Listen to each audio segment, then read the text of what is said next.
Penguin Random House Audio presents The Bad Muslim Discount, a novel by Syed M. Masood, read for you by Vahdat and Hend Ayoub. For my mother, Hadra Masood, who taught me how to talk, and my father, Syed Manzar Masood, who asked me to speak. The opening, 1995 to 2005. How you begin things is important. This is true in checkers and in life, because at the beginning of things, you are freer than you will ever be again. Once the game starts, every move you make is influenced by what someone else has done. The longer the game goes, the messier the board becomes, the more that influence grows. But the opening, Anvar, belongs to you. Nani Jan. Anvar. I killed Mikey. It sounds worse than it actually was. You have to understand that I didn't kill Mikey because I wanted to do it. I killed him because God told me to do it. I don't suppose that sounds much better. It helps, I think, to know that Mikey was a goat. He had bored brown eyes with rectangular pupils that made him seem a little creepy. Loud and obnoxious, he shat tiny round pellets all over the cramped garage he shared with 3 of his brethren. He was probably the only one of them who had a name. I know my parents didn't name their goats, and my brother, Amir, said that naming animals was stupid. Mikey was the only pet I ever had. He was mine for about a week. I fed him dry straw, brought him buckets of water, and asked him if he really wanted to be slaughtered for the sake of Allah at the upcoming Eid because, quite frankly, that seemed like a poor career choice. He remained stoic in the face of his grim fate, at least so far as I could tell. Eid al-Adha marks the end of the Hajj pilgrimage in Mecca. The name of the celebration translates to the Festival of Sacrifice. Yes, Islam has a marketing problem. The festival commemorates Prophet Abraham's willingness to sacrifice his son, either Isaac or Ishmael, depending on what you believe or disbelieve, to God. Muslims all over the world purchase and slaughter rams, goats, cows, or camels in memory of the moment when God saved Abraham's son from God's own command. Mikey was my sacrifice to Allah. Since I was only 10, his purchase was financed by my parents. I remember that Eid well. I was forced to wake up a little after dawn and shower. My parents gave me a brand new bright white shalwar kameez and a matching woven skullcap. Then they took me to a mosque to pray. When we got home, butchers my father had hired were waiting for us, carrying the sinister tools of their trade. Eventually, these men would skin the animals, gut them, and chop their carcasses up into manageable bits to be cooked, frozen, or given away as gifts or charity. Mikey was the first one they let out of the garage. He didn't resist. My father handed me a long, sharp knife and instructed me to be careful. He said that the butchers would hold the goat and expose its neck. All I had to do was slice open the carotid artery and Mikey's blood would flow out. One clean motion would be enough. He clapped a heavy hand on my shoulder. "Be brave," he said. I did not feel the need to be brave. I wasn't scared. I felt something else entirely. I didn't say anything to my father. I could have told him I didn't want to do this. I don't know what he would have said.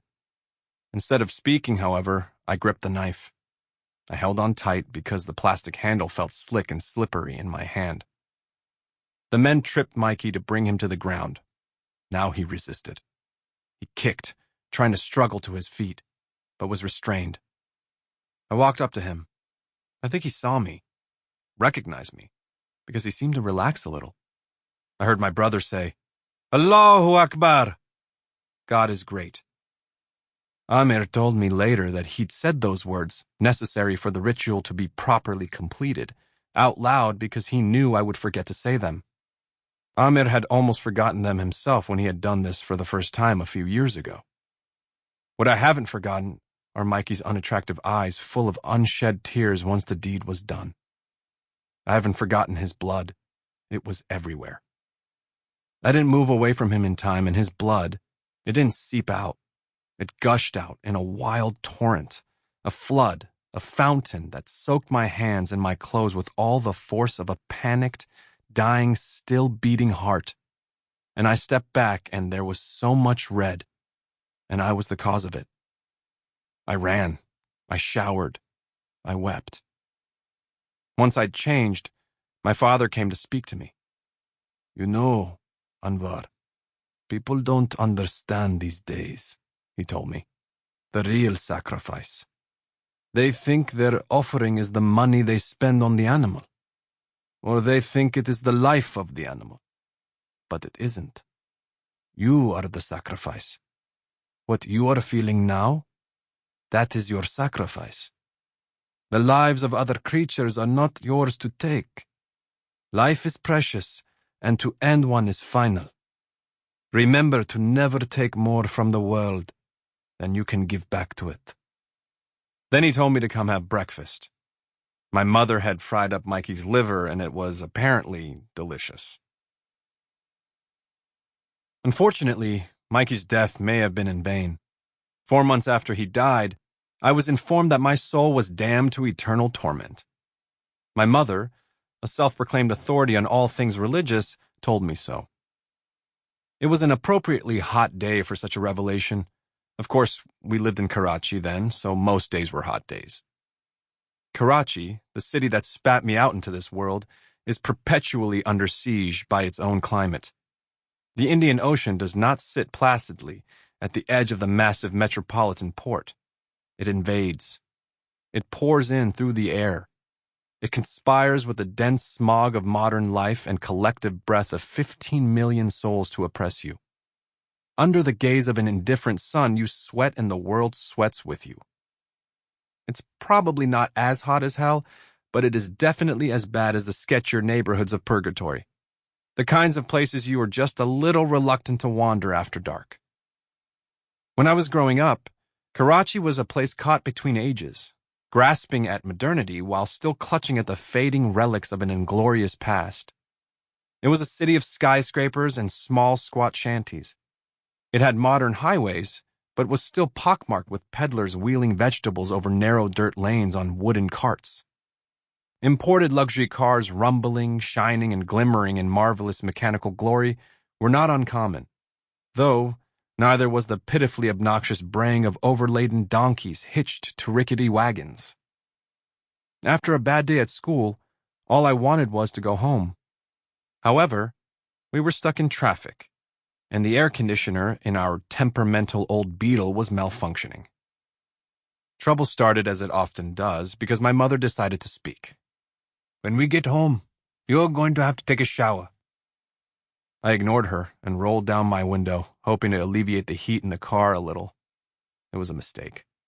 There was no breeze, and in the vain hope for one, I had let the city in. As usual, Karachi was screaming at its inhabitants, and they were screaming right back. People were leaning on their horns, though the traffic light was red and there was nowhere to go. Hawkers carrying various goods yelled out a litany of prices in hoarse-worn voices. They sold information in newspapers and romance in strings of fresh jasmine. Divine protection, that is to say cheap pieces of plastic etched with verses of the Quran, could also be purchased for a modest price. My mother raised her voice over the din. Did you hear me? Yes.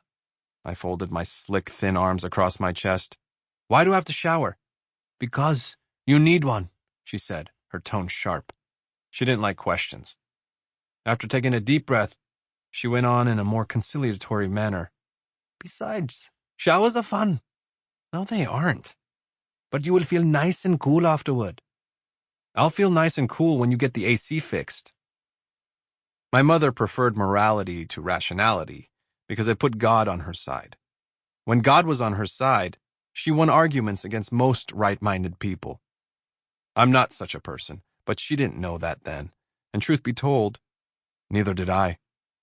So, she played what had long been her trump card, her divine ace. Taking showers is good. It's good? It is most certainly good. The Prophet, may peace be upon him, and his companions used to take showers each and every day.